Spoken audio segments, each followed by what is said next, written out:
Hey guys, and welcome to the Alabama Saltwater Fishing Report presented by Angelo DePaola of the Coastal Connection with eXp Realty, the first podcast to bring you the local inshore, offshore, and onshore fishing report, whether it's good, bad, or ugly. We have a great report lined out for you guys, but first, let's hear who's making the show possible this week.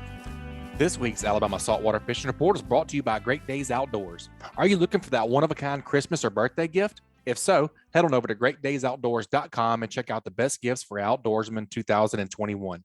We've curated a bunch of unique gift ideas to help you find an awesome gift for the outdoorsman on your list. Just head over to greatdaysoutdoors.com/best gifts for outdoorsmen to check it out. And also brought to you by Fishing Chaos. Fishing Chaos recently announced the launch of its new club module and a partnership with National Scouting Report to significantly enhance exposure, recruitment, and scholarship awards for high school anglers. NSR announced last month the addition of fishing to their already successful sports recruiting program. Fishing Chaos invites all high school fishing teams to create a free club on the Fishing Chaos platform. Clubs can hold tournaments within the high school team or invite rival clubs to compete in CPR, catch photo release events, as well as live weigh-in events, as Fishing Chaos supports most any tournament formats.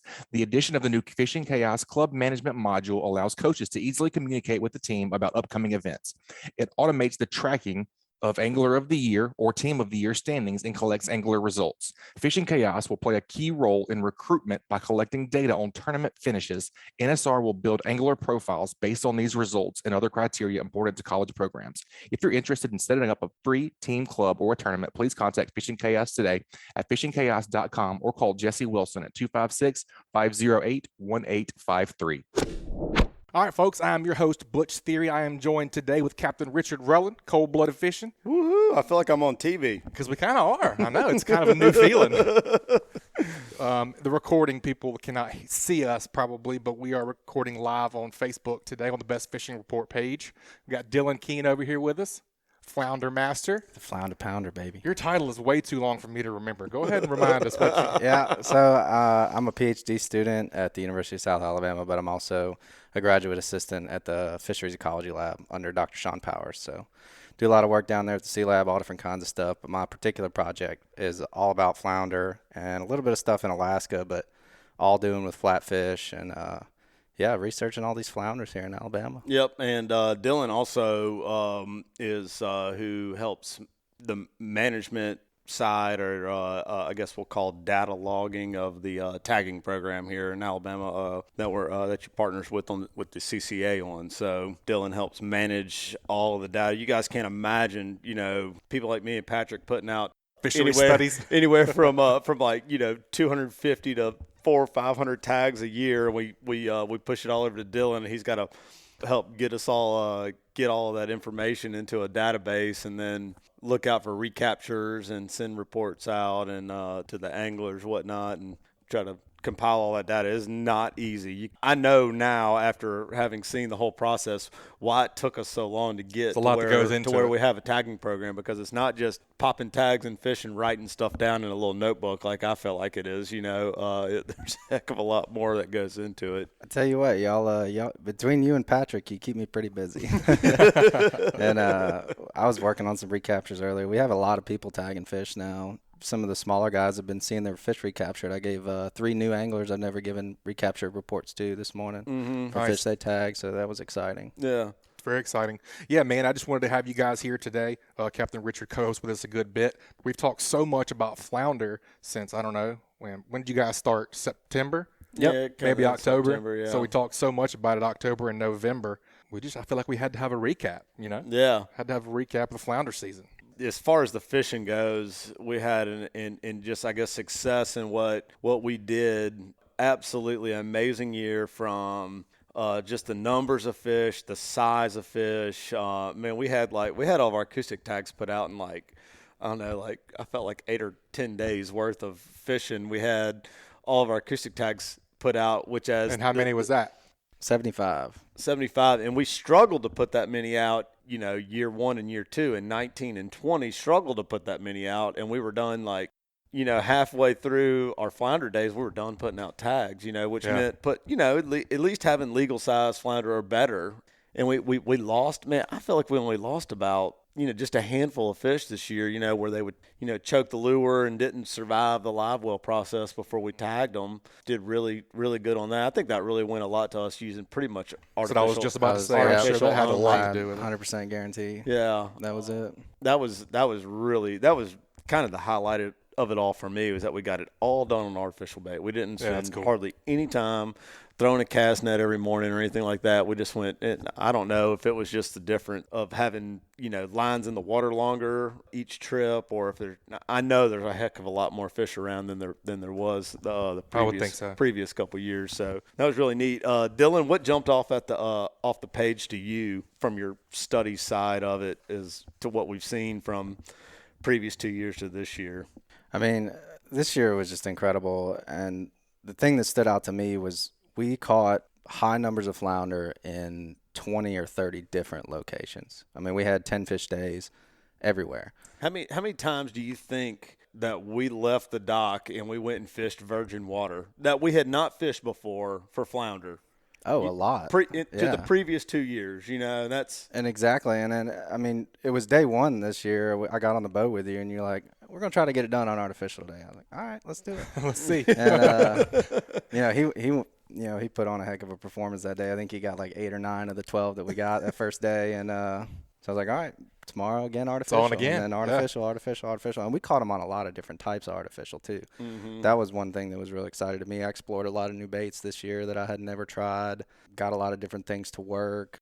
Even stupid looking lures, right? Yeah, stupid little. I heard about that. Little Johns. Oh yeah. Man, probably the one of the biggest things that stood out to me was that 2 week period in the middle of October where we saw just a massive congregation of fish all along the coast of Dauphin Island and Fort Morgan. And even over into Orange Beach, and those guys were still smashing them over there too, having 20, 30 number days as well. And it was cool because it was a lot of really small fish, smaller females and males, and then at the same time you'd have your 20 to 24 inchers in there, 8-pounders and 5-pounders, 6-pounders. We got a lot of 5-6 pound fish this year. It was unbelievable. I was talking to my buddy Cass who went scouting with me this morning, and I told him I remember that one day we were there on the north side of the island, and we kind of figured up we'd had over on a 5 fish bag we'd had almost 30 pounds on 5 fish. You know what I mean? Like all of our fish that day averaged 5 to 6 pounds just about. It was just that's wild. It was wild. And then another thing was then our success in November. We had a few, I think it was 4 or 5 November trips this year, which historically we have not done that well in November. And flounder seemed to be one of the only fish that have a calendar. It's like November 1st gets here, they're switching up what they're doing, they're moving out or whatever. But I think part of that is the recovering fisheries. So the 1-year-olds and maybe even some of the 2-year-olds that aren't really ready to spawn yet will actually stay behind in the rivers and the northern parts of the Mississippi Sound and stuff like that, where you can still locate them, still find them. And then even through December you could probably catch flounder in Dog River, Fowl River and stuff this time of year. We actually saw that on the acoustic data that I just got back from Dog River. Some of the fish that we tagged at right at about 14 inches in 2020 stayed behind in Dog River all winter long. They didn't go super, super high up, but they did stay in the river. And then a couple of those fish were actually recaptured in the late spring and early summer, and those are the ones that got up to 19, 20 inches. So they're just in there feeding crazy. They grow so fast. It's so cool. One of the really cool things I thought about all that too, kind of going into them, some of the ones hanging around, and part of what I think you're starting to figure out too with the fecundity deal, we've kept a couple of samples through the month of November and a couple of fish, and went and had a couple kill trips where we killed a couple and checked out what the female's ovaries looked like and whatnot.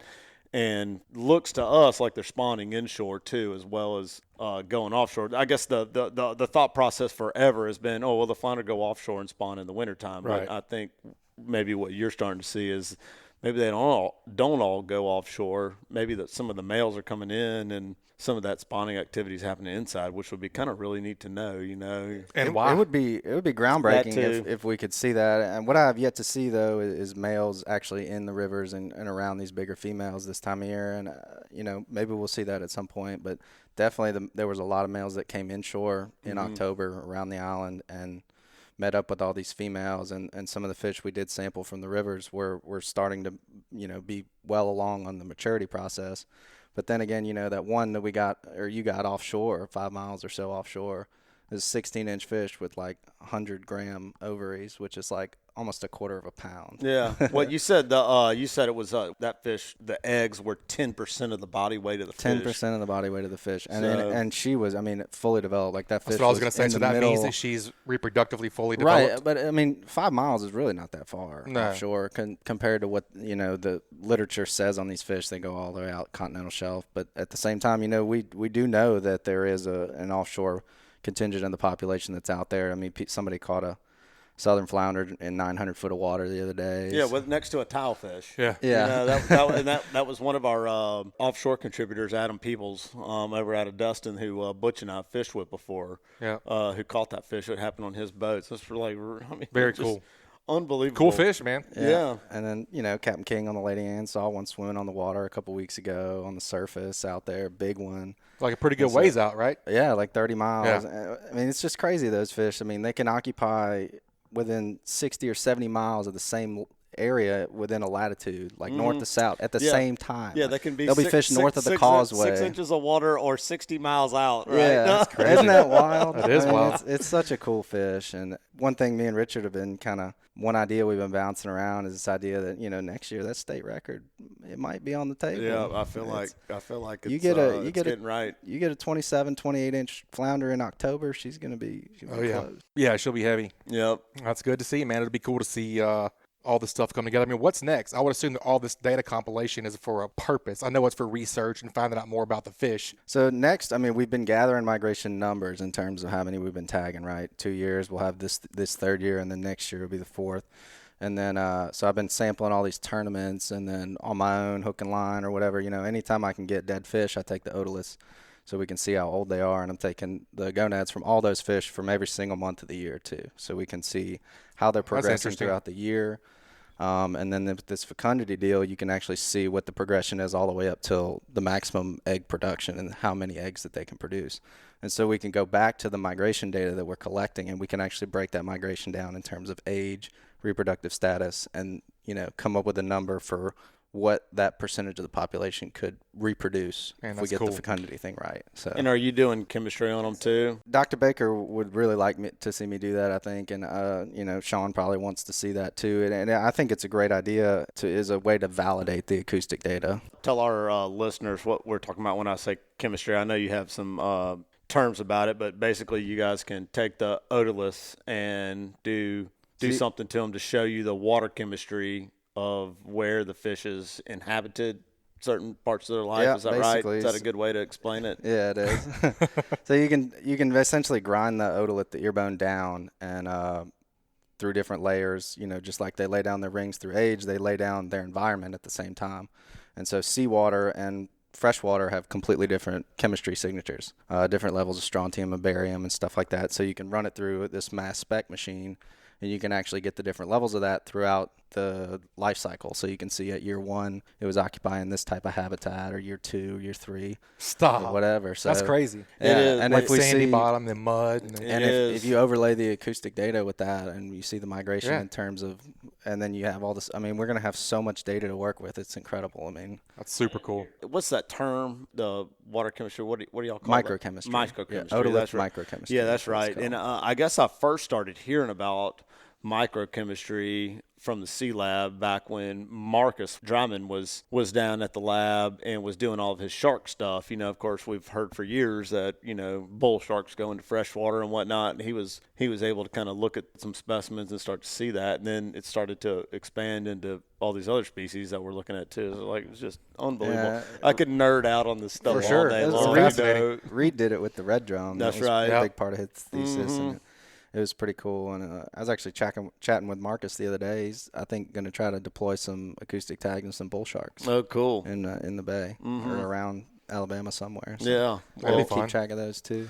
Yeah, we always see like a lot of those like little bull pups like in the late summer or whatever, like on the Up the bay and you all know, the up piers. and up and down the bay. Some guys back when we had tag and release for or catch and release category for shark In the rodeo. in the rodeo, some guys two different teams kind of duked it out, kind of in the same little area, catching bull sharks, in like 3 or 4 foot of water, That'll be interesting. They were all little pups, you know what I mean? But, Big Mama's around somewhere. Oh, yeah.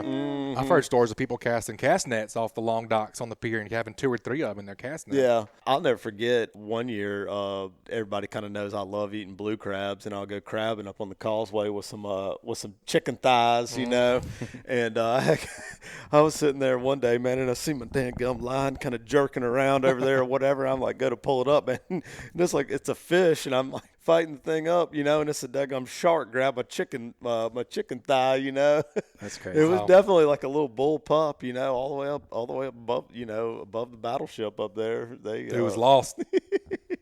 I'll see those sharks show up, like the smaller ones, like in the late summer of fishing topwater or something for trout. Around the island, I was catching like little hammerheads and black tips and all different kinds of stuff. I always love those little bonnet heads. That's what I was just about to say. There's a bunch of bonnet heads off the beach and stuff. Yep. Those are cool. Yep. How many flounder did y'all end up tagging this year? So we ended up catching. Hang on, drum roll. We ended up catching 300. 300 and 19 trips. So we didn't run our last trip because it ended up being bad weather or something. I don't remember what happened, but so last time we had you on, we talked about you guys were going head to head, and it was getting pretty close. Yeah, I kept up with him this year, man. It's hard to keep up with Poseidon now. No you doubt. know what I mean? Like he's got my trident.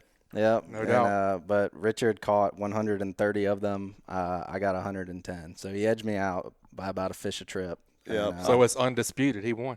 Oh, yeah. I got closer than in years past. Usually he's got a big lead on me. Yeah, I think Dylan's fudging a little bit too. Could be. Well, I can't think of anything else that an undisputed champion doesn't have. Uh-oh. Oh, man. You got to do the honors. What do we got from my buddy? It does say undisputed on the box, too. I like it. Oh, let's go. Wow. Alligator skin. Look at this. Man, that's cool. We got to show the camera that. Got the belt. Flounder belt. The belt. Here you are. Sir. Oh, man. Hell yeah. That's cool. That's cool, man. That's Number 1 sweet. flounder pounder. I like it. You think we're gonna have some people coming after this thing? Right. That's what I'm saying. We're missing here in Alabama is a big flounder tournament in October. When the fishery really gets around to recovering, we need to. Yep. I figured. Hey, thank you, sir. I man, appreciate congratulations. that, man. That's awesome. I figured, if Bobcat comes through on a slam tournament with a flounder, then we can pass it on to him, or we can pass it around and. Heck yeah. No, Dylan and I, we joking, but really not joking. It would be really cool if we see the fishery kind of bounce back like what we've seen, is to do kind of like what we call like a Battle of the Grubs style. You could do a cool format tournament. Like Creel tournament. Promote conservation, bring them in alive. And they're super easy to keep. I say super easy. They're a very hardy fish, easy to keep alive. Man, I think one day I kept 12 or 15 alive in my life, like the small ones that we gave to Max at the at the fishery. Hatchery, at the hatchery, I kept like 12 or 15 kind of smaller size flounder alive in my live well overnight. On the boat in my live well, they stay alive so well. That'd be really neat. And then we put 48 of them in there that one day. That was just me and you. I had to have the old back end of the contender. The live well was like the bottom of the live well was like this thick with flounder all laying on top of each other. We're like kind of having to like push them away so we could get one that wasn't tagged or That's funny, man. That's a lot of flounder. Oh, and they're still frisky. Like they can definitely operate on low oxygen levels. That's why they're in 6 inches of water. Did you tell the story the last time you were on about the one in the tank that was under the? No, I don't think I've told that story. No, tell that to our listeners. Will love that. When we had some preliminary stuff going on before this project ever began, we were working with some flounder that were in a tank with a bunch of sand bottom, and there's 5 of them in there. And I came back to check on them. I could only find 4 of them. I looked everywhere, and I thought my buddy Ed had come in there and stolen one for dinner. But so I ended up poking around in the tank, and this thing was buried like 1.5 feet, 2 foot under the sand. I mean, it wasn't even sticking out at all, and it was lively, very lively. That's wild. once I got to them. Yeah. If you ever wonder where the flounder bite went one time, sometimes there may be a foot underground. Under the sand. Yeah, they might just be waiting. And it's a good place to be if there's any dolphin around. sure. You know what I mean? It could be like that movie Tremors, man, where they kind of come up out of the sand and grab something and go back down. That's exactly what they do. They could. I mean, they could operate that way. They'd be sure. buried in the sand until they feel something bouncing along, and then You got to wonder, man. Man, you got to wonder. That's where we need to get that fish cam out for our. We're gonna do it next year. Yeah. We're gonna put a fish cam on a Carolina rig with a finger mullet on there. We're gonna get the bite on footage. I want to see it. Yeah. Especially them big ones, man. If you got a lot of finger mullet on there, it's like hammer down. Yeah. It's the only way I can catch them. So. Uno. Well, let's end this segment on that one then. Oh, yeah. All right. We appreciate you guys. We'll move on from our segment and head on down to Orange Beach, Gulf Shores, Alabama. Let's get our offshore report for the week. We hadn't heard from Captain Dustin Bedgood in a while with Fed Up Charters. What you say, Cap? How you guys doing? Doing good, man. Welcome back to the show. I know you never slowed down. You never stopped catching fish. We just you hadn't been able to hear from you in a while. You've been too busy. Yeah. Trying to stay fishing. Got a lot of family stuff going on. Try to spend as much time I can with my kids when I'm not fishing. So, amen. Not a lot of free time.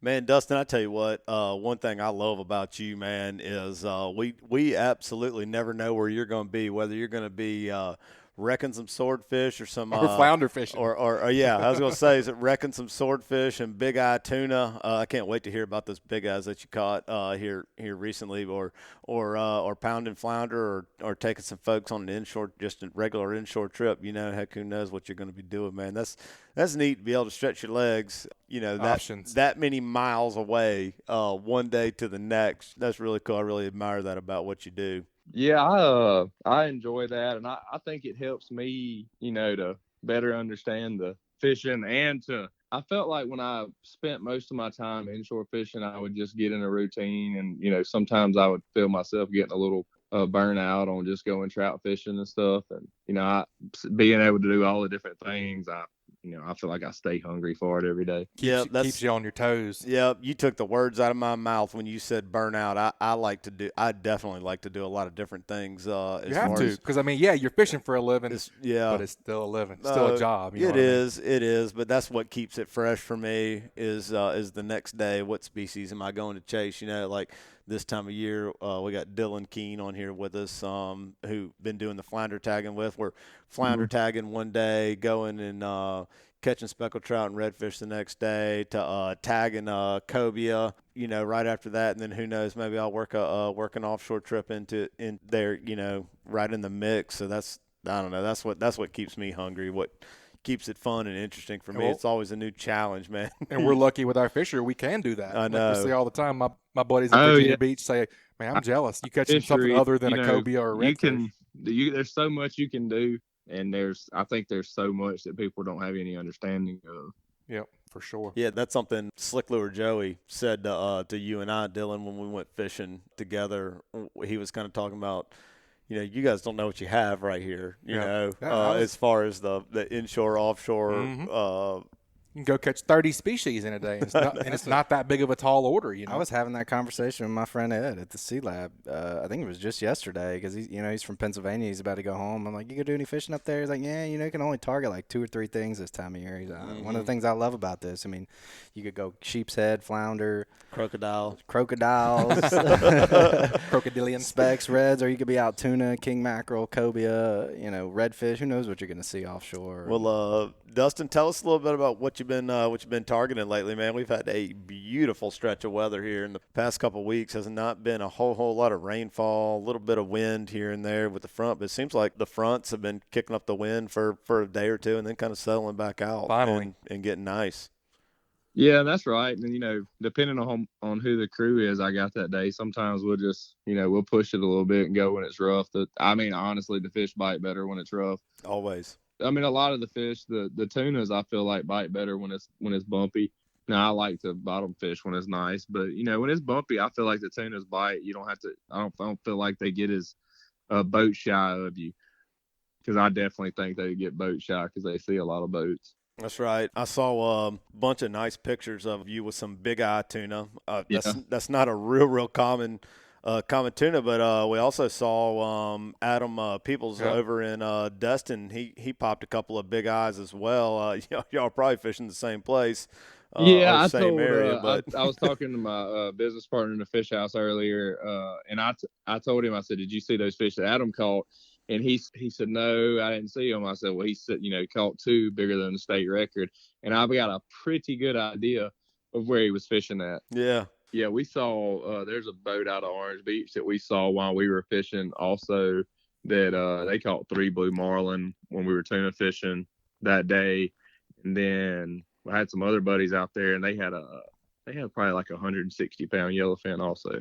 That one big eye that I had, the biggest one, I'm not sure how much he weighed. I just know his core with no head, no guts, and no tail was 104. So it was a pretty good fish. Yeah. For sure. What's the deal with the big eye showing up all of a sudden? Is that a seasonal thing? Are they always kind of here mixed in, or?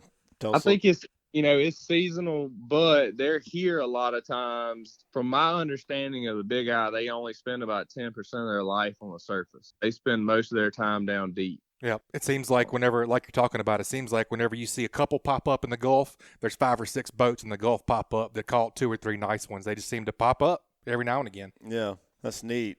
And I think it's definitely something seasonal. They're here more of an abundance. I think now in the summertime, I see some people catch them at night. Over to the west, they seem to catch them more, and then it seems like they'll get on a few rigs or some drill ships and just hang out there for a little while and then go on about their way. But once they're just a different fish, they just act a lot different than those yellowfins. They just don't come to the top, and so you don't have the confidence to be there a lot of times. Where the yellowfin, that was what gives me the confidence. Even if I'm marking them, I'm not catching them. If I see them on top, I'm all about it. Yeah. And sometimes I don't catch them when I see them, but it's the confidence about it. But the big eyes, you very rarely are you ever going to have I ever seen them on top. Now some people may see them, but I just haven't. I did have. We caught one on the troll and we caught one on a jig. Out of the 2 biggest ones we caught, the one we caught on the troll was right at daylight. As soon as I put the troll bait out, we didn't make it. I mean, I put the boat in gear and didn't make it, 100 yards, and he hit it and immediately dumped 600-700 foot of line. That's the way I like it. That's a good way to start the day. Yeah. Well, you mentioned, being around some other boats and some drill ships. Are those tuna kind of showing up on structure? Are they open water bites, or what you guys keying in on? All the fish that we've seen are around those, or either around rigs or drill ship. Now, I think that I've heard reports from some guys in Venice that they seen some open water tunas on some pogies, but I haven't personally fished over there. I'm going to go fishing tomorrow. Haven't quite made a plan yet, but I plan to tuna fish. Nice. Whenever you say you caught them trolling, anything in particular? You guys trolling small ballyhoo or slow trolling live baits, or what? I'm not much of a trolling guy at all, and I really don't even know a lot about trolling. I need to learn more about it. But we were trolling, and I had a little bird, just a little plastic bird. Love the bird. And it was just like a little feather behind it, something we used to catch blackfin, and that's what the fish ate. I believe it. It ate just a little tiny feather. That's funny. Like a cedar plug. Everything eats a cedar plug. Yeah, that's exactly what you took the words out of my mouth. That's everything from a 10-pound blackfin to a 500-pound blue marlin. Everything eats a dang cedar plug. Yeah. That was when I was doing that halibut fishing in Alaska, man. I had these big giant salmon heads that I brought on the boat, on the charter, and I was excited about it because they're supposed to get these big halibut on that. I brought it out there, and the guy, he was like, "Yeah, we'll drop one down." We had one down for about 10 minutes. He's like, "You know what, man? The biggest halibut I've ever caught have been on little tiny herring. Elephants eat peanuts." That's what I was just about to say. And so, sure enough, we put a little tiny herring down there, and we got like 100-pound halibut. That's crazy. Cool. You guys been chasing some swords too, Dustin? Yeah, we the same trip we left probably an hour after daylight after stopped tuna fishing and ran back up on the edge. I think it was the second. I made one little quick drop, didn't get bit, reeled up, drove around, marked a fish, trolled my bait out, and wasn't down very long at all. Fish hit it one time and was tight. We caught and killed that fish, and then immediately reset, trolled the bait out, but it wouldn't hit bottom. It went slack. we started reeling it up. I drove away trying to get tight on it and just never could. Well, the next thing I know, there's a fish jumping on the surface. But to me personally, it didn't look like a swordfish. It looked more like a white marlin or a blue marlin that grabbed that bait on the way down. I don't know how far out I got the bait when it got bit. So I'm not real sure, but it jumped off. Well, I tied another bait and we turned around and trolled the bait out in the same spot. As soon as it got to the bottom, it went slack and a fish swam it all the way back to the top again. Golly. And we lost the fish also. When you're talking about trolling your bait out, just for our listeners to kind of wrap their brain around that, do you always troll your bait out when you make a drop, or do you use a sacrificial sometimes, or maybe talk to us a little bit about that? When I first started doing it, I use a sacrifice weight most every time, and I have had that thing tangled any way you can tangle it. I've had it stuck in the mud, everything you can imagine. I've had fish hit it on the way down, whatever. But I kind of just started trolling the baits out, where I just drive my boat, and I have a little, just a routine is what it's really about. I'll set my autopilot, or either I'll drive it and the deckhand will help, and we'll put that bait out, clip the weight on, and I'll start driving faster, and I'll adjust the drag up and down to how I feel like the bait's falling, the speed or whatever. And once I get so many feet of line out, or whatever I feel like is pretty close, I'll spin the boat back around and drive back over the top of it. And most of the time my bait's down and I'm fishing. Now, I still tangle up every once in a while. It happens. And some days with certain currents, I'll tangle up multiple times in a day. I don't really do that. I don't really get tangled up like that as much when I sacrifice weight it, but it just takes me a lot longer to get a bait out. I have to carry extra stuff on the boat, and usually sacrifice weights are nasty. It's just rust and everything else. Oh, yeah. So it's just really about time. It is, and it's my preferred thing. Sometimes when I fish on different boats, we still sacrifice weight just because that's what they're comfortable with. And, and it depends on, like, if I pull up there and somebody says you can only make one drop to catch a fish, I would probably sacrifice weight just because I would know that my bait wasn't tangled. Yeah. Because sometimes I troll it out, and I can usually tell when it's tangled too, but I troll it out and it'll fool me, and I'll bring it up and it'll be tangled. And that sucks if you sit there for 30 or 45 minutes with a tangled bait. Oh man, that's the worst feeling in the world is to reel a tangle up, especially after making a good drop, drift. You feel good about. Yeah, especially if you've gotten a few bites on a drift before or something. I did have a trip. It was a couple of weeks ago. We went sword fishing. We caught a pup, reset, made a drop, and hooked one. That fish wound up being 257. But before we went sword fishing, we stopped at like 4 or 5 rocks. Everywhere we stopped, we caught scamp. We caught those swordfish, left, stopped to hit a couple more rocks, caught scamp off them. It was just a perfect day. Yeah, that sounds like one of them good Solunar days. Tasty day. Yeah, speaking of Solunar, we're probably coming up on a pretty good period here with the moon starting to go out and going to kind of reset. I think we're probably going to have a new moon here the next couple of days, I think. Yeah, I stay watching the moon, trying to, I really try to study it, as much as I can. But the more you learn about the moon, I guess the more I get confused. Yeah, that's how I feel too.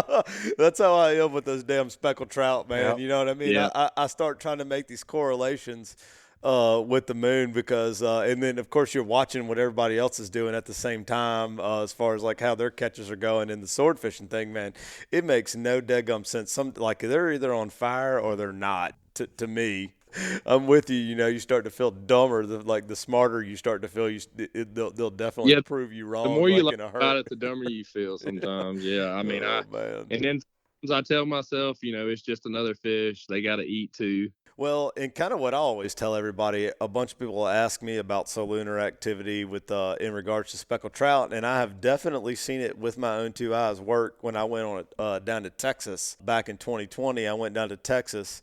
Our guide that took us was like, oh, we're about to hit a major here, man. And sure enough, like popped it like a 27-inch trout, right when he said we were supposed to be at this spot at this time, and then with the sword fishing thing, you kind of will start to pay attention to that major minor kind of deal. And and it'll work sometimes not. But my answer is what your answer is I don't really have a choice of whether I'm gonna be able to go like when you have a major, minor, high or average or low activity, whatever it is. I'm still going fishing either way. If it works out, great. Yeah. Have you ever noticed triple tail and cobia floating more on the major? Man, no, I don't.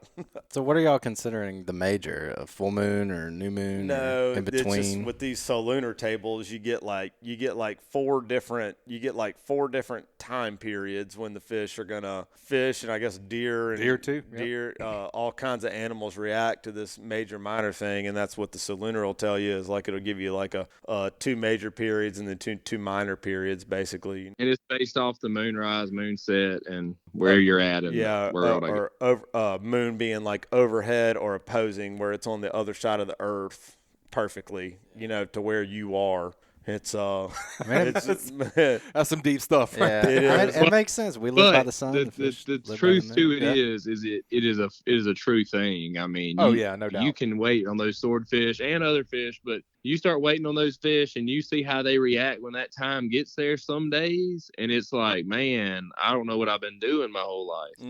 Right. Should have been going this time. You're just waiting on it to get there, and it gets there and nothing happens. Yeah. As soon as you think you got it figured out, it flops around on your head. That's right. Yeah. Well, man, for the people that haven't listened in a while or haven't heard from you in a while, what kind of boat you running, Dustin?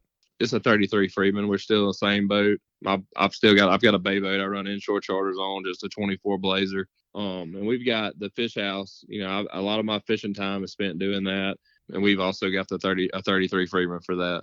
Nice. Well, man, if people want to get up with you and book a charter or check out the fish house, kind of point them in the right direction, how can they get up with you and find out more information? Yeah, the best way to get up with me is just give me a call at 251-377-7135. If you don't get me, leave me a message. Or you can check me out on my website at fedupcharters.com. Awesome, man. We appreciate the report, and it's good to hear from you again. We look forward to hearing from you next time. Yeah, man. Thank y'all. All right, folks, this is another great segment. Let's take a quick break and check out a few of this week's sponsors. That segment was brought to you by CCA Alabama. A great way to support conservation projects like the Claude Petit Flounder and Speckled Trout Hatchery in the University of South Alabama Cobia Tagging Project is through the purchase of a distinctive CCA Alabama saltwater fishing license plate.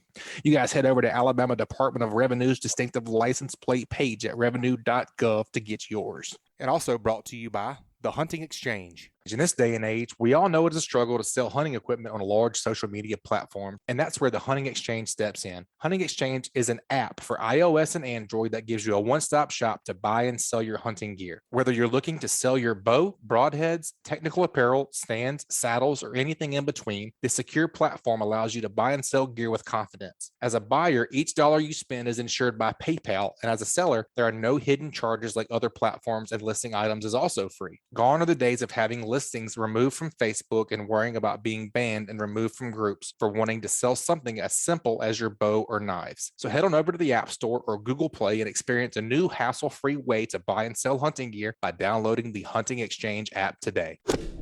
Man, good time going offshore with Captain Dustin, man. I tell you, I know I said it on his segment, man, but I love. He gets after it now. I know he is mad at him like I feel like I'm mad at him. Yep. It's so cool to see a guy, just switch gears so quickly.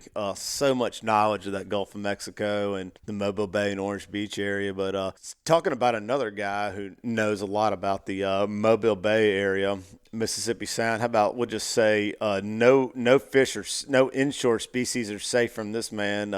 Except flounder, maybe. Captain Bobby Abruscato, how you doing, sir? One of these days, I'm going to learn how to catch those flounder, and you guys aren't going to give me so much crap about that.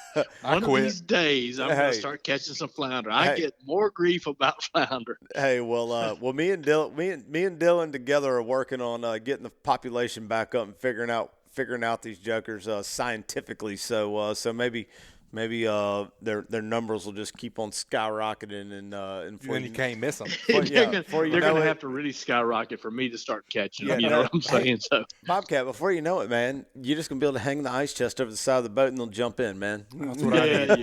Yeah. Yes, I tell you what, you guys are young enough to possibly see that happen. I don't know if that will happen in my lifetime. I can tell you that. Oh, shit. You let that slick lure sink long enough. It'll get that's put some right. slick syrup on there. Hey, that's thick That's right. syrup. It works.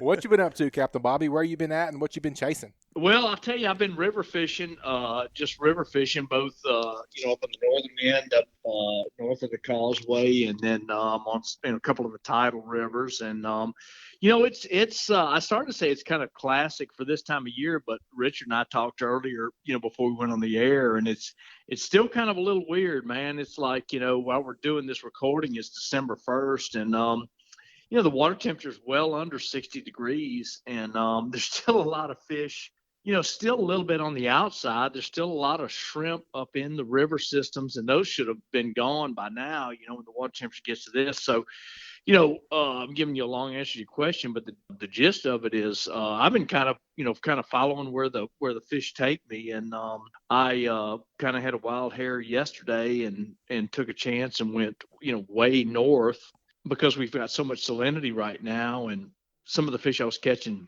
down to the south, basically just totally evaporated.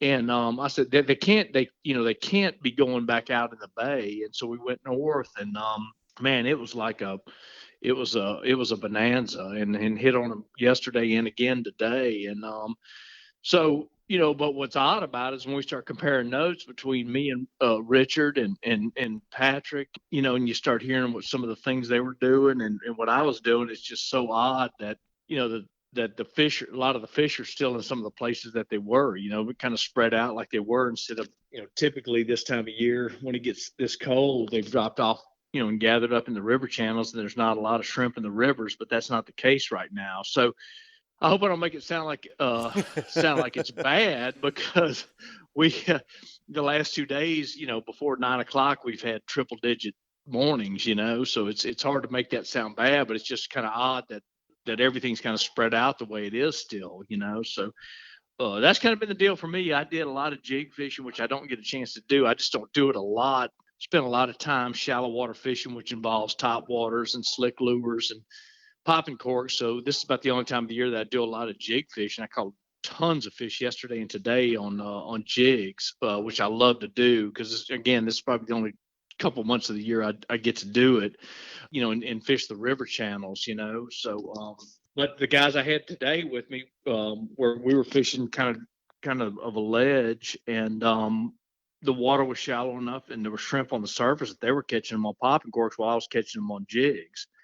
So it's just kind of a weird deal. I think, a real hard freeze is probably going to bring everything into the river channels. But right now it's still, Richard may have mentioned this when we did the session a couple weeks ago with me and Patrick and him. And he mentioned that, he still felt like it was like a month.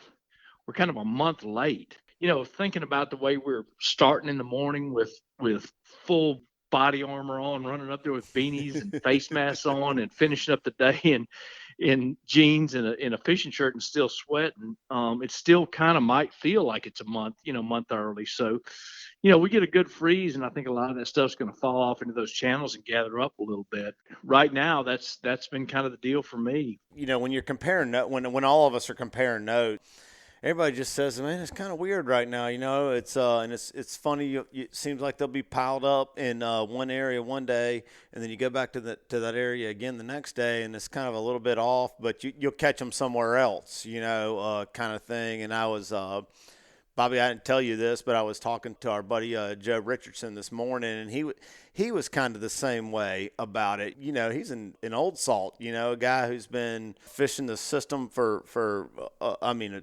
zillion years, and he's saying, let me put it this way. He's one of the last guys left that still makes me feel like a young guy. That's how long he's been doing it. So yeah. When I see Joe, I still feel like a young guy, so when you see him around, you're around fish. Oh yeah. I was actually telling my buddy Cass this morning when we saw him, I was telling him kind of about the report he was giving me or whatever, and I was like, man, whenever I see old Mr. Joe on the water, I know I'm in the right spot. Just like what you said, and he was kind of saying the same thing, too, about kind of how it's just a little bit weird. Still kind of feels like a transition time right now. I don't know what you've been seeing for water temperatures. Today was my first day back on the water since before Thanksgiving. I went out of town, and I saw anywhere from 58 to 62 degrees is about what I saw water temperature wise. So, but like you said, one more good freeze going to drop it a few more degrees, and it'll kind of maybe set them right where they're supposed to be. Just get them more concentrated, get them to fall off the flats, because just hearing what Bobby's saying about still catching them on popping corks, they're still a little bit in shallow water and a little bit in deep water, and another freeze I think will kind of help bunch them up a little bit. I think one of the other things too is getting that, we get some of this bait out of here. I think one of the things that really starts turning the true wintertime deal on is when you get a lot of this bait, falling out. And I'm just still surprised how many shrimp I'm seeing, around here right now. And that shouldn't really be like that.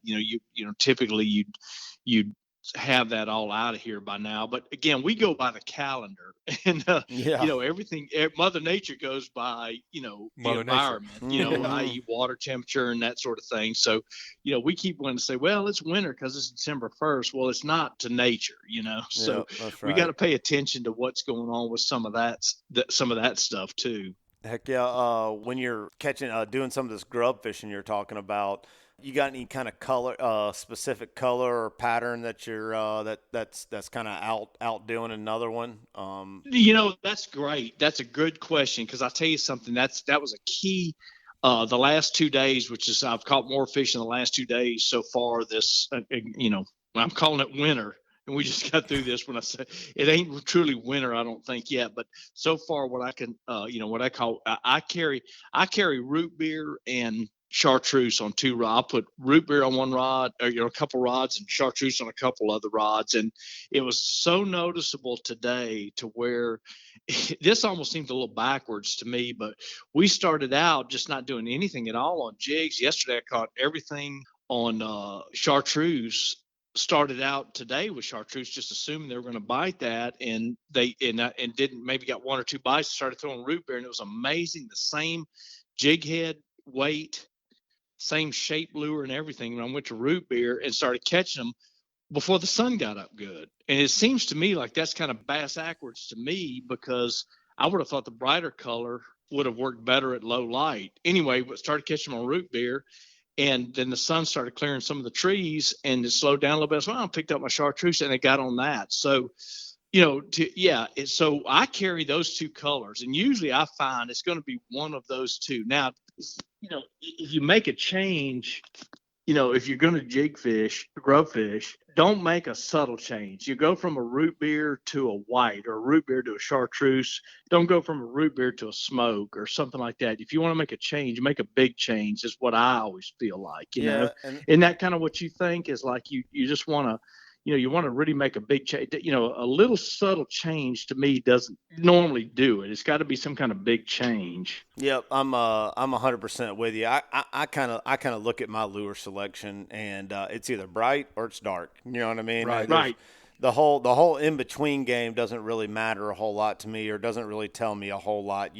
Maybe on that one special day, you know what I mean? Like a little bit of a subtle color change is going to make a difference, but it's either darker or real bright.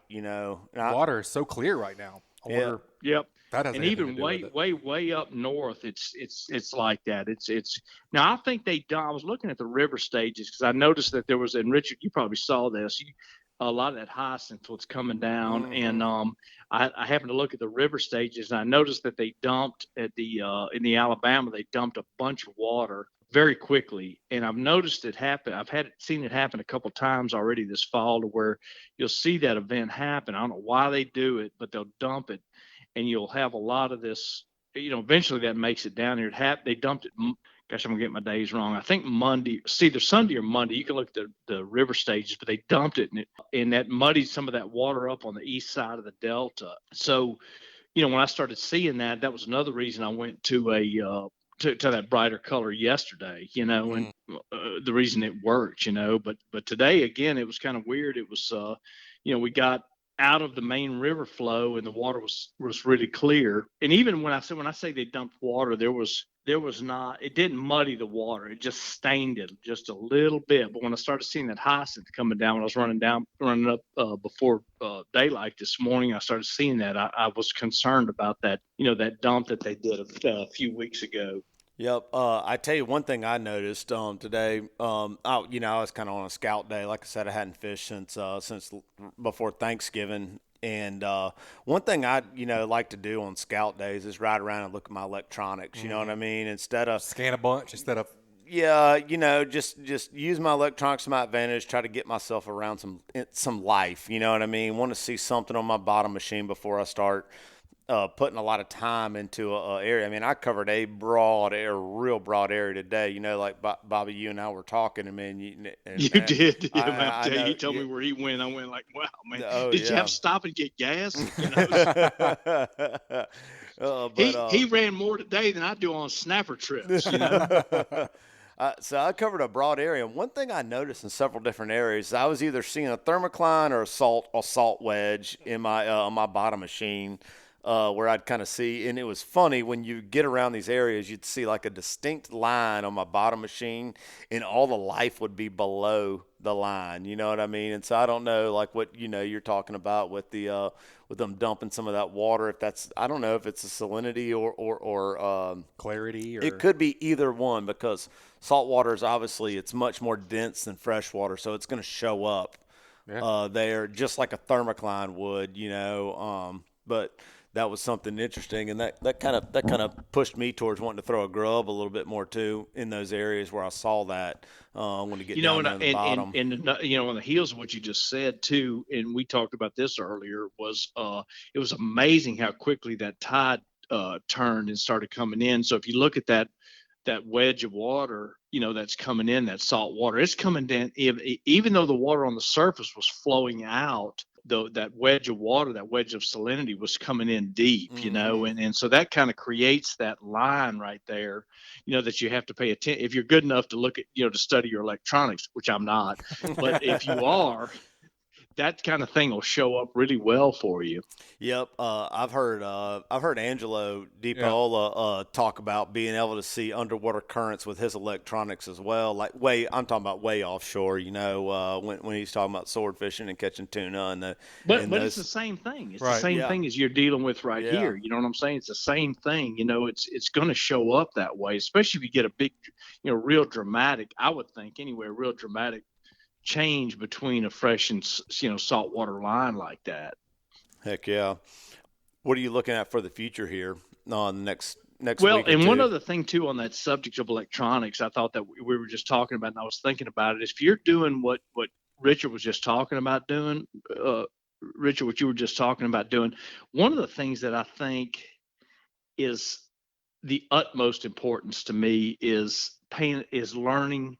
If you're not familiar with an area, or even if you are somewhat familiar with an area, is paying attention to where the drop-offs and the ledges of the channel. We talk about these fish dropping off into the river channels and on the ledges and on the flats and that sort of thing. When you're doing, what we were just talking about, if you really want to study that kind of thing with your electronics and looking for bait, pay attention to where those drop-offs are. And no matter what system you're in, whether it be the Delta or Dog River or Fowl River or Magnolia, or wherever you're at, Bottle Battery, that's going to tell you. You don't have to use your electronics to know that if I'm up here and I'm casting over there, I'm casting from 8 feet into 14 feet of water, or vice versa, that sort of thing. You don't have to take the boat over there to do that. If you get finished on a bite, and start to, you're like, wonder why these fish were there, and you pull over and you start to realize there's a little ledge right there. Kind of study that with your bottom machine. The electronics that we have right now kind of show you some of these contours, but man, when you start learning where those drop-offs are and these, points are, and you don't have to take your boat and put it over the fish to understand that. In other words, you can start fishing it before you start, riding over it. It's amazing how much, better you'll do fishing, So take some time when the fish is slower, you get done fishing, or if you're just boat ride, and just study that machine and just kind of get some, geographical points, like from this point to that point right there, I know it drops off, and start understanding that, because it's particularly this time of year when we're getting into this winter pattern, these fish are going to start relating to those channels and the ledges. And if you know where they are, without having to ride over them, it's going to help you tremendously to get better at catching those fish. Yep, that's one thing that I took note from you a real long time ago. Remember, I'll never forget you saying, "Yeah, I really don't. I've got a great bottom machine and everything on my boat, but when I'm fishing down here around Dolphin Island, I know what the water depth is to about 6 inches. Are your words you told me. And that's just paying attention to what you're doing when you're doing it. And I've said that 100 times on this show. And when you gives you an edge, gives you that X-ray vision. You can see what's over there. It does, and you start to kind of just go through those motions, and it starts to become second nature. And okay, well, I'm right here, like we're just talking about the Delta. We say here, I'm right here at Crab Creek, and it's going to go from about 20 foot to about 12 foot in this little stretch right here, and here's a drop and whatnot, and it really kind of starts to make sense why a fish is sitting where he's sitting, and then you can just explode that to 1,000 different little areas when there's a bunch of fish around, And you talk about not running over the fish. I noticed that a lot in our smaller tidal rivers. Yep. I mean, you can be on a spot and a big old boat will run through there, not knowing that he's messing up your bite. It'll shut it down for 15 minutes. Mm-hmm. Oh, absolutely. And I'll tell you something, that was real. We had that today. Butch, I'm glad you mentioned that, because I'll tell you something, we had that happen today. And the people that went by us today weren't those big boats like you're talking about. These were guys that were real courteous, that actually slowed down and idled best they could as far away from us. But I think in certain areas, it affects it a lot more than other areas. I think fish get accustomed to this ambient noise, and you get a place like in the Delta where we were today, and there's certain places where there's not that constant boat traffic to where, I mean, they would literally idle 50 yards from us, and there would be this, like you just said, 5-10 minute lull, and you go like, well, it's over. But it's not. We hung in there just for a few more minutes, and it was right back on. The fish didn't go anywhere. You take a place like Dog River, for example, or maybe even not up, way up Foul River, but down Foul River where you're getting a lot of boat traffic, it doesn't affect it quite as much, or West Foul River, for example, you know what I'm saying, where they maybe get a little bit more accustomed to it, but we noticed that really, especially where we're today, because it is like super quiet, very little boat traffic normally up where we were. And it would shut it down for 5-10 minutes. And sometimes when it came back, it was even better, so, real important to pay attention to that. And, kind of getting back to our point is, if you can get to an area knowing already where the ledge is, or where the drop off, or where the channel is, or where the flat is, depending on what you're going to fish, without having to take your big motor up there and do that, you're game ahead. You're way ahead. Miles ahead of anybody being able to do that, because you're already on them without having to ride all over that. Yep, agreed. Yeah, and it's a simple process, like we were just talking about. If you're out, if you get done fishing and you're just kind of idling back to the dock, or you got the family out boat riding, even if you don't have a rod and reel on the boat, pay attention where those ledges are, man. Pay attention where the drop-offs are, not just during the winter, but like during the summer. Find out where the bars are and the tips of the bars. If you get done fishing, you catch some fish, and you go like, I wonder why they were there, and you idle over there. Or another good thing, like this time of year when you get these like we're coming up with this new moon right now, we're going to get these mega low tides. And you're riding down a river channel, and you look over at a bar that normally would have water over it, and you go like, I wonder why. That explains why I always caught fish there. You know what I'm saying? It's dry right now, but during the summer I always caught fish out there on that little spot right there, and that's why. So sometimes things like that will just tell you why they're there. So just pay attention to that kind of stuff. Even when you're not fishing, you'll learn a whole lot. Yeah, I really like what you said about knowing your water and knowing what types of areas you're fishing before you even get to the actual spot. I've been over here taking notes. I feel like I got like 20 pages already just from listening to this segment. I mean, this has been great material. I'm definitely going to use some of this stuff myself. Great tips for sure, Captain Bobby. Folks want to get up with you and book a trip. What's the best way to get in contact with you? A-Team Fishing has got all of our contact information on it, and it'll you can get in touch with us via the web like that, and there's or you can just call us the old-fashioned way, the way that I still do it is pick up the phone. There's a phone number on there, and there's a thing called Instagram. I'm on it now. I don't know how I got on it, but anyway, we're on Instagram at A-Team Fishing and Facebook at A-Team Fishing. And the people that know how to take care of those kind of things for me have put me on there. And there's some really cool videos up there and some pictures and that sort of thing. So you can kind of catch us there if you're sitting around and want to check some of that out. And keep it up with the Bobcat. That's what it ought to be called. Heck yeah. Huh? Keeping up with the Bobcat. That'll be your channel. Yeah, that's right. Yeah. Busy Needs with to be his Bobcat. handle. I haven't been able to do it, but it's been done. Well, that's all that really matters. That's right. All right, Cat. We appreciate the report, man. That's some great tips. We look forward to hearing from you next time. Keep whacking them. All right, thanks, man. Thanks, y'all. Thanks for having me on. All right, folks, that's another awesome report, and it was brought to you by Fish Bites. Are you tired of stinking baits? Fish Bites don't stink or leave a stink on hands and everything else. They don't require bait buckets or ice to stay fresh while you fish. Fish Bites can withstand numbers of bait stealers for many, many minutes. Won't come off the hook during a hard cast or in rough waters. Check out the full line of scented saltwater and freshwater baits and tackle at fishbites.com. And also brought to you by Photonis Defense. Photonis Defense is proud to offer the PD Pro line of night vision systems. The PD Pro series is the world's smallest and lightest night vision goggles built around the Photonis 16mm filmless 4G image intensifier tubes and their hybrid filmless 18mm image intensifier tubes. The ultralight, ultra-compact night vision systems deliver cleanest image, best resolution, smallest, most transparent halo, and best overall performance and function of any night vision system available. The PD Pro line consists of the PD Pro M 16mm monocular, the PD Pro B 16mm binocular, and the PD Pro Q panoramic night vision system. Photonis Defense, masters of darkness. All right, gentlemen, let's round this thing out with an onshore/nearshore/inshore report. Let's head on down to Sam's Bait and Tackle, Orange Beach, Alabama. Let's chat with Captain Dusty Hayes. What'd you say, Cap? Oh, not much, man. Just got off the water a few hours ago. Just got to the house and started a little fire. About to throw some steaks on the grill. And Reminds me I need to take mine out of the fridge. How many slashes can we throw in there for As many as we want. For Dusty, man? Dusty sounds like he's been around the daggone world, huh? Master of many crafts.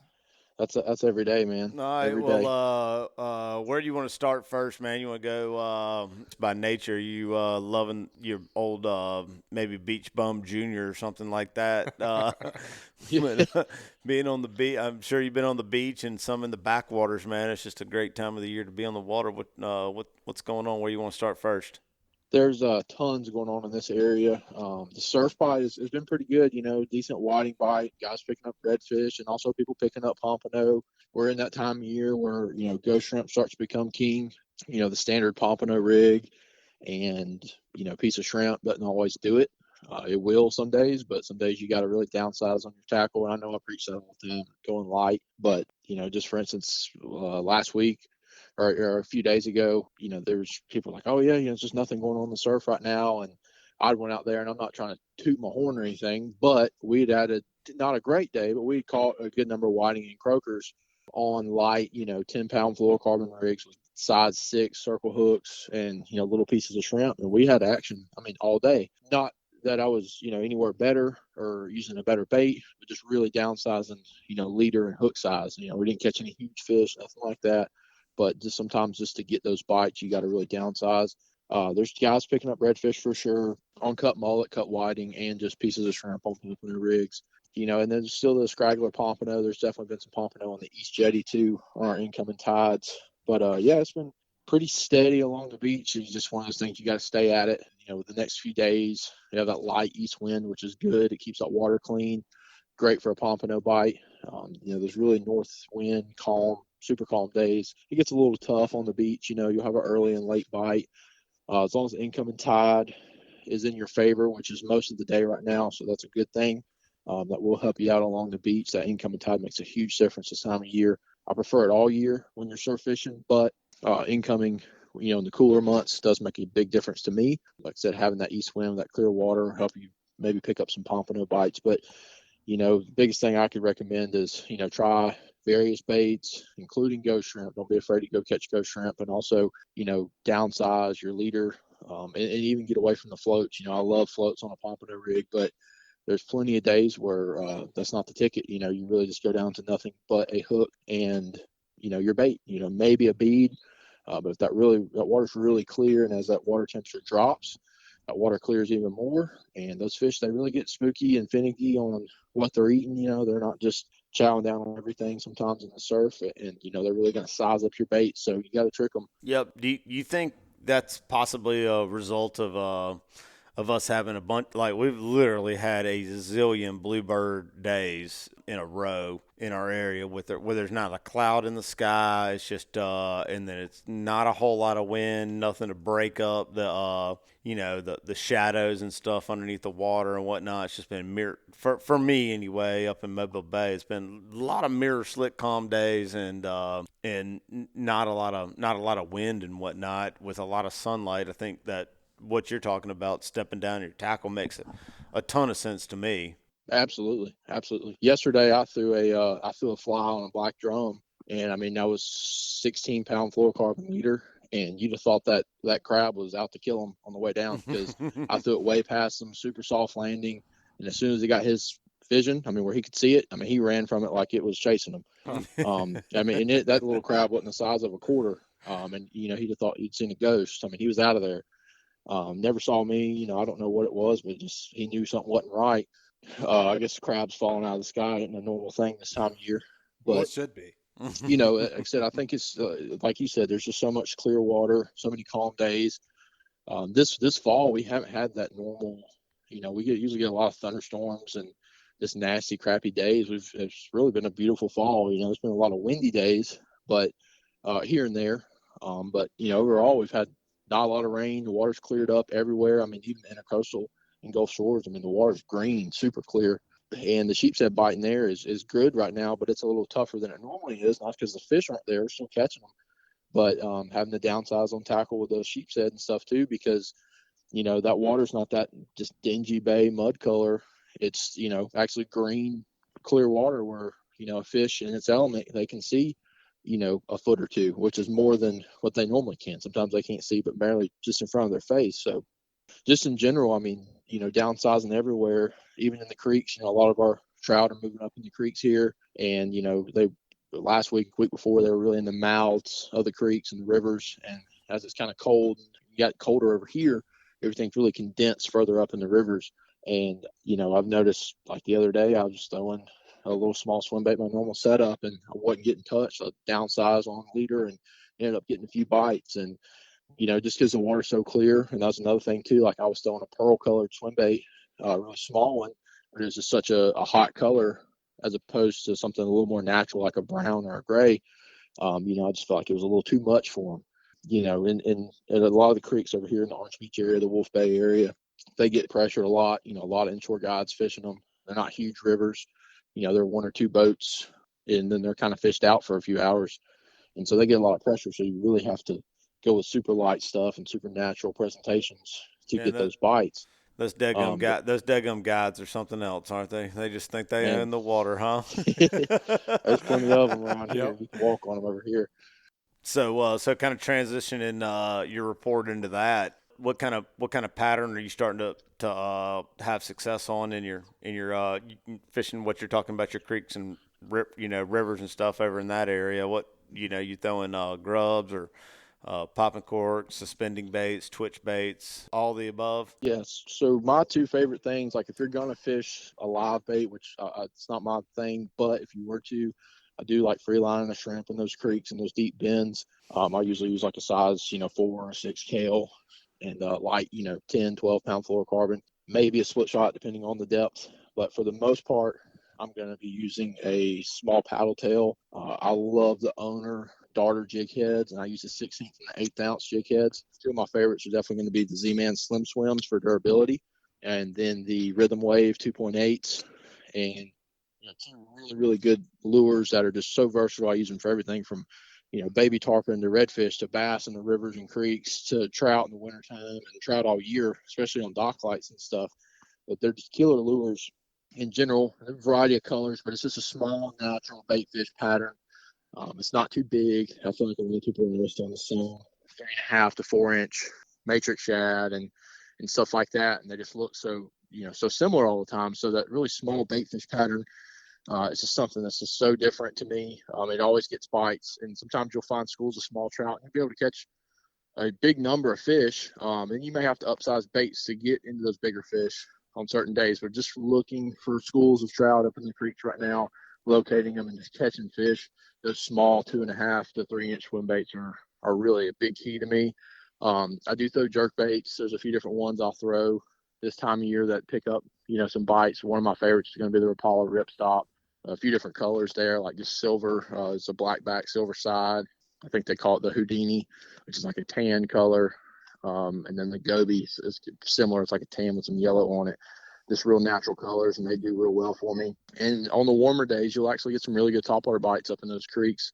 Fish when it heats up, and day like today where it's cold in the wind, but up in the creek, you're out of that wind, that sun's heating up, that dirtier water up there. Those fish will move up on those flats and feed on the shallower corners of the rivers, and you'll obviously have some decent midday topwater bites. And as far as that goes, it doesn't have to be anything crazy. Zara spooks, and they have the spook boyo out, which is a shorter, heavier spook, and that's kind of what I kind of made my go-to the last part of the summer and this fall. It's just a small, compact topwater, walks really easy. You don't have to be a professional bass angler to work this topwater plug. It's just a little twitch of the rod, and it's walking very well. Man, you just described yourself, I think, in a lure right there. Right. He say short, stout boyo. Is that what he said? Huh? That's Dusty right there, huh?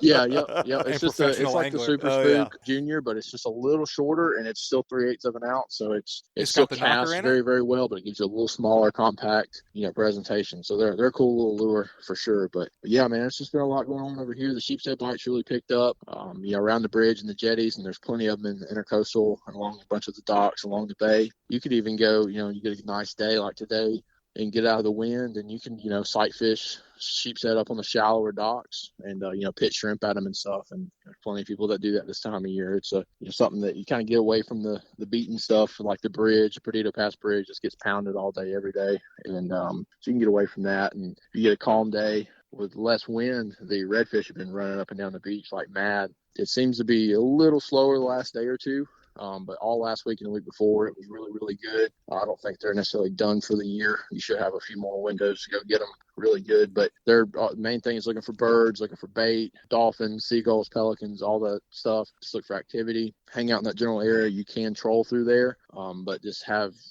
bucktail jigs, various plastics, on 3/4 to 1/2 ounce jig heads ready to go. And if you find them, all you got to do is just throw in there, and you really don't have to do anything special, and you'll hook some fish. But the redfish have just been out there in acres and acres, right outside Perdido Pass. A lot of the inshore guides have been, chasing them all last week and this past weekend. All 4 hours of their trip. Tons of success doing that. And it's big fish to pull on. And yeah, that's a good time right there, man. It's yeah, as much fun it's as you just can have hard with to your beat, clothes for on, sure. for sure. We went out today looking for them and spent a couple hours chasing birds and bait, and never saw any redfish. And we ended up on some close reefs, in about 25 foot of water, just using, soft plastics and little pompano jigs with tipplet fish bites and stuff, and catching some decent trigger fish and red snapper, and caught a few on the fly. And so just there's a lot going on. This time of year is some of my favorite because, the boat traffic's down so much and fish are really condensed into certain areas, and you can really just have a good time this time of year. I really love November, December. Dusty, this is Dylan here. I'm actually headed down to Jupiter, Florida over the weekend, and I got a charter down there. I'm going to look to target some snook, and I'm curious if you have hit on any snook over in your area. You talked about targeting a lot of different species this time of year, and someone Richard knows actually caught a snook in Hallsmill Creek a couple weeks ago. Dog River. Oh, the old dirty dog. You never know what she's going to give up, huh? We've seen a bunch around here. So I'm really, really curious. Have you hit on any snook over there, or you heard anybody that has? Or? I haven't personally, but I know 4 people that have within the last month and a half, various sizes. And so, yeah, it's been pretty cool for sure. I mean, it's been cool to see the different kind of fish. I know we talked about a couple times about the bonefish and the snook. I mean, we may have a snook fishery in 10 years. Yeah, I think, the biggest thing, along with the permit, I know we've talked about it before, Yep. is, just recognition of the species and making sure people are aware of that they're catching. Obviously killing 1 or 2 here or there, isn't a big deal, but I don't want to sound like a hippie. But, a lot of people, fishing mentality, they're like, oh, I caught that. That's cool. We can keep it. Oh, it's not regulated. I'm going to keep it. With the snook showing up like they are everywhere, I know they've been caught various places like the lagoon and a bunch of different creeks, like Stephen Franklin, who I fished with today. He caught one a few days ago in a paddle tail in a creek with some trout. And I don't know where he was. He wouldn't tell me, which is, I don't blame him. I know Chris and Austin Luke got one on the fly. a few weeks ago, or well, it was probably a little over a month ago now, up in another creek. And this was, this was way before trout up in the creek time. It was still a little warmer then. I've seen quite a few in the lagoon caught on the fly by my buddy Sam Sumlin. I know he's got one or two over there a few weeks ago. And, somebody posted a picture on a page not too long ago. I don't know if it was one of the Pensacola fishing pages or Alabama surf group or whatever, but I mean, it was a decent sized fish. It's hard to tell, obviously, from a picture of a fish in the water, but it was just sitting there floating at the NAS docks. I mean, that fish to me looked 30 plus inches. I mean, a massive snook. I was going to ask, what type of size you're talking about in terms of the snook. Yeah, most of the ones I've seen caught, I mean, they're going to be like the 12-inch range. I mean, they're seem to be. I've seen a few smaller ones, like what I would say like fingerlings. I mean, they're 4, 5, 6 inches. Yeah, like bait fish in a cast net. A lot of net. the ones that I've seen caught too on rod and reel, not in cast net or on a tiny little fly, have been, I would say, like 10 to 12 inches. So I haven't seen any like crazy big ones caught. There's been stories for years of one here, one there. But I mean, all of a sudden in the past, few months, it's like, fish after fish after fish. So that number is definitely picking up. And so same thing with the permit and the bonefish and all that. I think it's just something that maybe our future has to hold.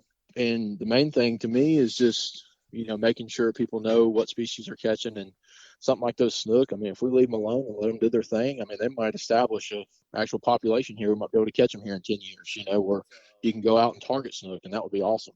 Yeah, that's right. Something Dylan and I kind of ran into while we were flounder fishing was caught what we think were a couple of tropical flounder. You want to talk about that a little bit, Dylan? Yeah, we can. I'm not 100% sure about this yet, but more than 50% sure that some of these were tropical flounder, and they're very, very similar to a Gulf flounder. They're in the same genus, the Paralichthys, the same one that the fluke over in the Atlantic is. The Gulf and the southern flounder are all in the same genus, and then the same one as this tropical flounder, but it's got 5 very distinct spots on it instead of the 3 that you would normally see on a Gulf. And on the Gulf. And I saw my first one at the Fanatics tournament in 2019 from a fish, a pretty big flounder, 19 inches, that somebody brought in from Pensacola. And I was like, that just doesn't look right, And I did all the different scientific things you could do on it, and it didn't fall in the range of a Gulf flounder. It fell into the range of the tropical flounder. So I, started keeping an eye out for them, and sure enough, this year, and it was when we were catching these couple Gulf flounder, we would hit on these ones that would have the 5 spots, and then there's just the other few slight differences. Yeah, in one them, thing I noticed, like on that subject with the tropical flounder, it seemed like I don't know what you call their outer fins, that are the dorsal rays and stuff. Yeah, they came up much farther up towards their head to me. Yeah, when I was looking very at frilly them, around the head area.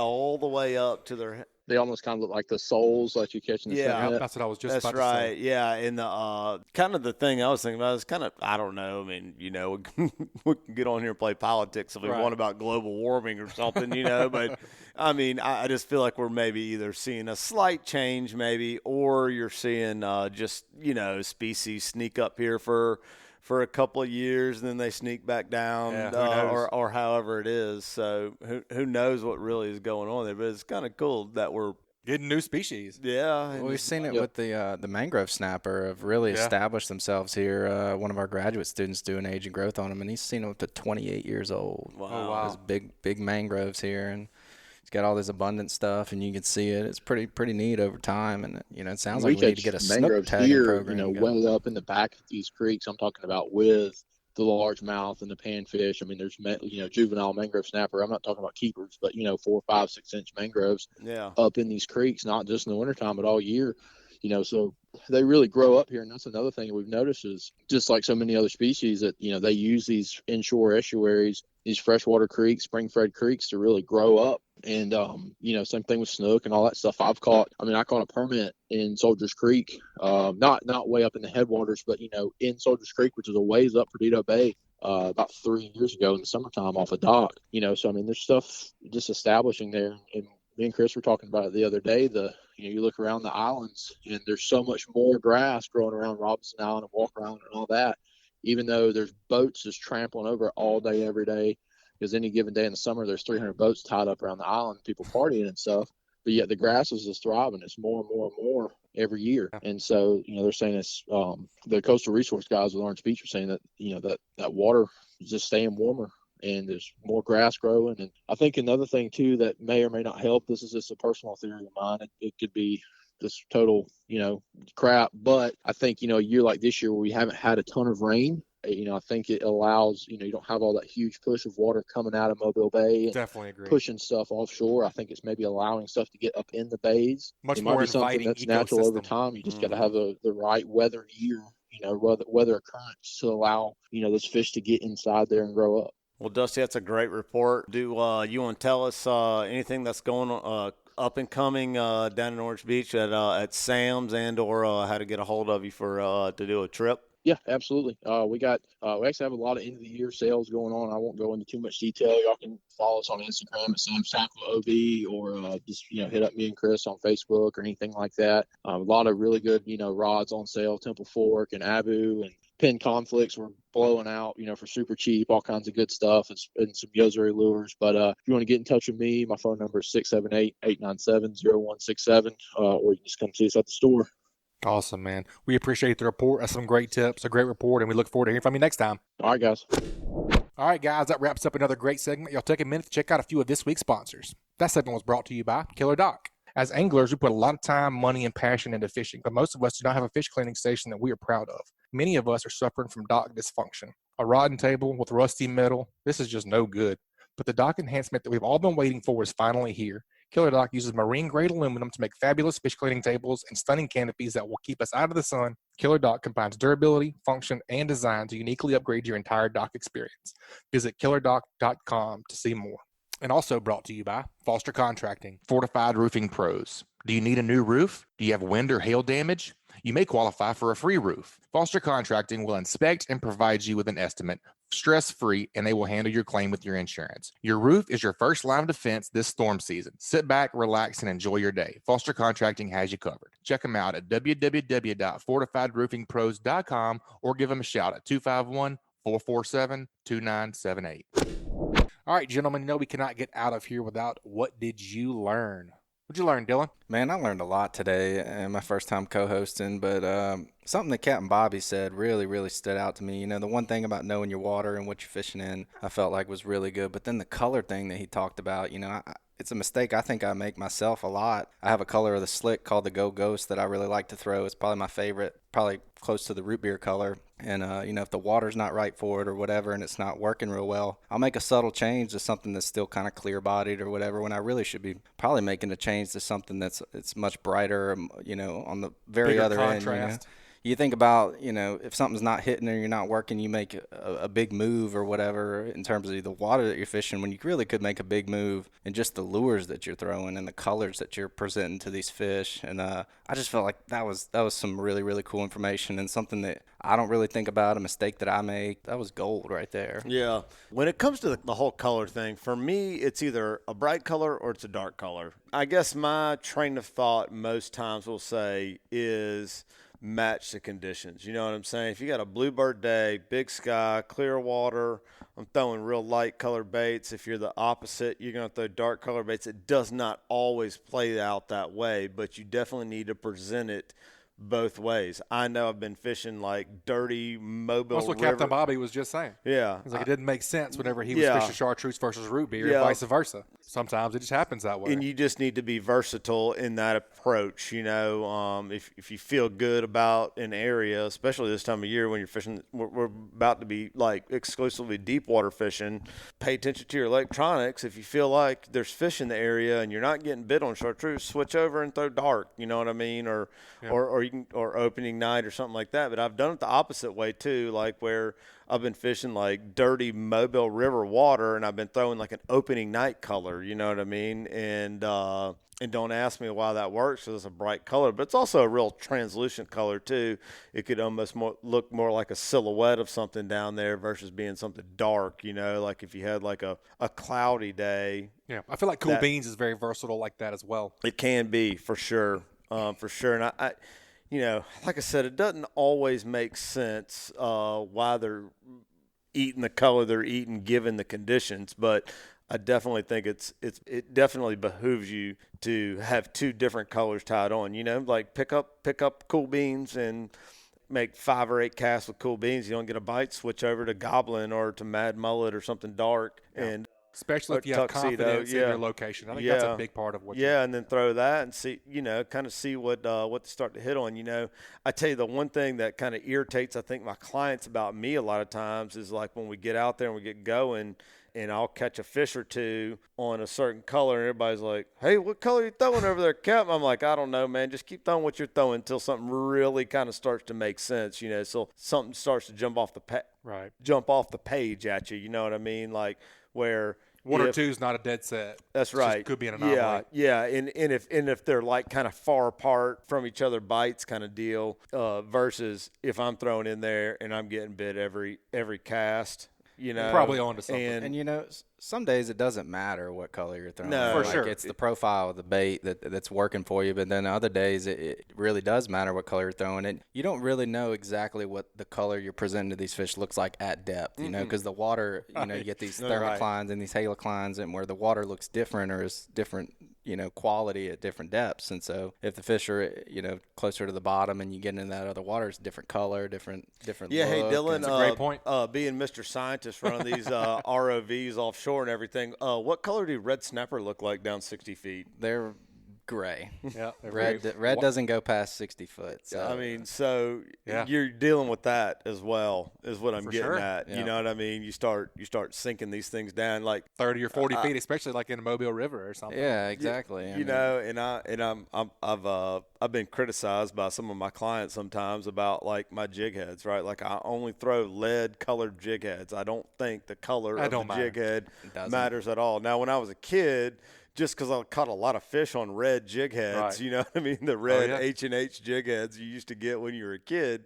Yeah, that was all there was, But now I really don't think the color of lead has anything to do with it. It's more of the profile and shade and silhouette of what you're throwing makes a lot of sense. Makes much more sense than the fine tuning that color. It's either light or dark. You know what I mean? It's to me. Sometimes the fishermen bite the lure more than the fish do. I'm guilty of that. Hey, well, I can attest to that because I'll never forget. About right when the slick lure started to come around, and I was talking to Uncle Joey. Uncle Joey was telling, I don't remember if it was Uncle Joe or somebody. I think it was Uncle Joe was telling me, man, the thing about selling lures, you got to catch the fishermen before they catch the fish. Kind of. It's got to look sexy in the box, the box of the package before. You try to hook the fisherman with the lure before you catch a fish on it. But yeah, I like that, Dylan. I like that a lot.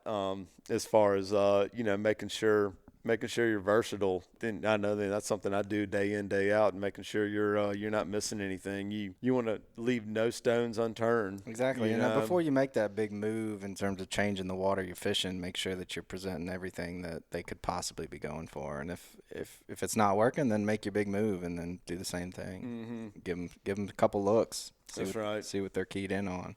Yeah, and especially coming this time of year too, we're about to hit kind of a period like I was kind of talking about a little earlier in the report. You have some fish that are still in shallow water, and fish that are transitioning. You're starting to get into deep water. Sometimes there's fish suspending, whatnot, and that's something I'll take note of. I'll make a cast. I'll click the reeling gear, and I sit there and hold my rod tip until my grub hits the bottom. And sometimes you get bit before it hits the bottom, then you're like, "Ooh, hey, they're not on the bottom. They're up off the bottom. I need to either tie a lighter jig head on, or I need to go versus a jig versus a slick or something like that. Just suspending twitch bait to get up in that water column. A couple of weeks ago when me and you were fishing together, and we're throwing the slicks, and I noticed after about 30 minutes of fishing, when I started working my slick really close to the surface, I'm talking as soon as it hit the water, I started popping, and I wouldn't let it sink more than a second. I was getting a lot more bites that particular day than I would if I let it sink a couple seconds. I was working the mid-water column. I wasn't getting any bites. And then working towards – those trout were looking up that day, and that's not the case every day. Some days they're looking down, or some days it doesn't matter. They're everywhere, but that's definitely, I feel like a broken record on here sometimes. Gotta mix your looks up. I mean, it's just like sports, a baseball or whatever, you know? Well, yeah, I was going to say, I feel like a broken record a lot of times when I say, man, pay attention to what you're doing when you have, when you're doing it, when you get those bites, what was going on. Was it a fast cadence? Was it a slow cadence? Yeah. Yep. And it's going to be different every day. Yep. It's wild. I mean, it is, man. So long story short, we're stupid and the fish win again. they beat me almost every time. Yep. Unless it's a flounder. Man, they are smart, man. I tell you, it's crafty little critters. They are crafty. And that's what's fun. I was listening to the Speckled Truth podcast while I was traveling over the holidays, and this guy David Rousey that we're listening to, he was talking about like kind of his favorite thing that kind of keeps him engaged in fishing is tricking the fish. You know what I mean? Like getting the bite. That's why artificial is so much fun. That's exactly. That's what's so addicting about it. Is just tricking those fish and getting that bite. You know what I mean? I just soon get the bite, set the hook, and hand the rod off to a customer or a kid or somebody. That's just the fun part about it to me, and what just tickles me about the wintertime.